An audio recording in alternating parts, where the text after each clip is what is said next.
Title: Neka, the Woman Who Fed the Spirits. Chapter 1: The Shadow of Hunger.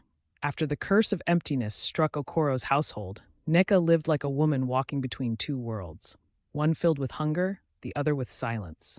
The yam barn was gone, the goats vanished, and her husband sat every day beneath the Udala tree, his face heavy with regret. The villagers whispered when she passed. "That is the wife of the stingy man," they said. She must have eaten from the same pot of pride. But Neka only smiled faintly. In her heart, she bore no bitterness. She had long learned that the river that flows quietly still finds its way to the sea. Every evening, she went to the stream, humming an old song her mother had taught her. Udona obi, udon ulo, peace in the heart, peace in the home. She carried her pot of water, but also her thoughts, deep as the stream itself.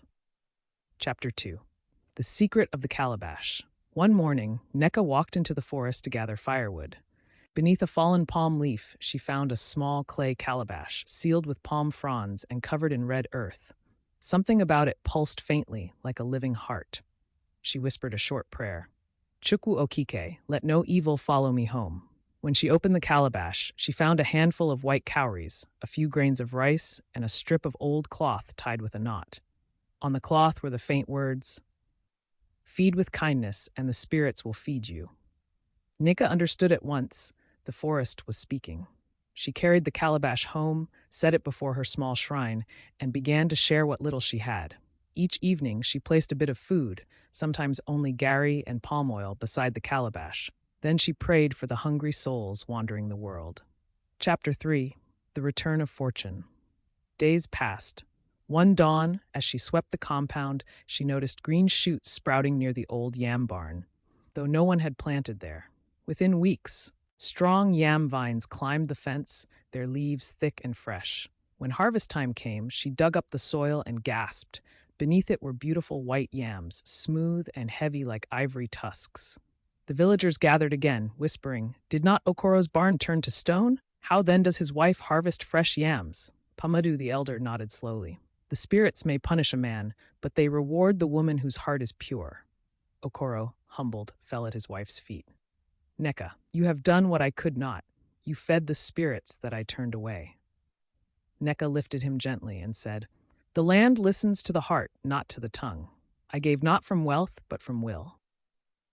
Chapter 4: The Woman Who Fed the Village. Seasons turned, Neka's harvests grew beyond her compound.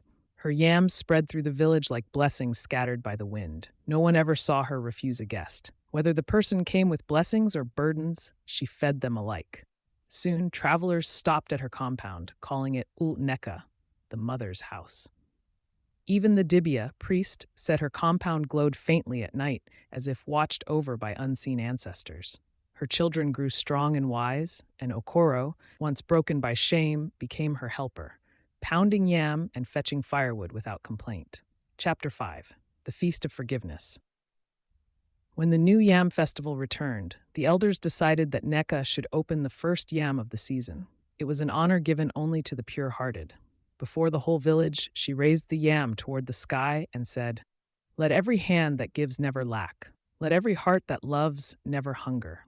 May our barns be full, not of yams, but of peace." The drums rolled, the people danced. Even Okoro, now gray-haired and gentle, joined the rhythm with a smile that reached his eyes. From that day, the people of Umuaku said, "A stingy man may build a house, but a generous woman builds a home."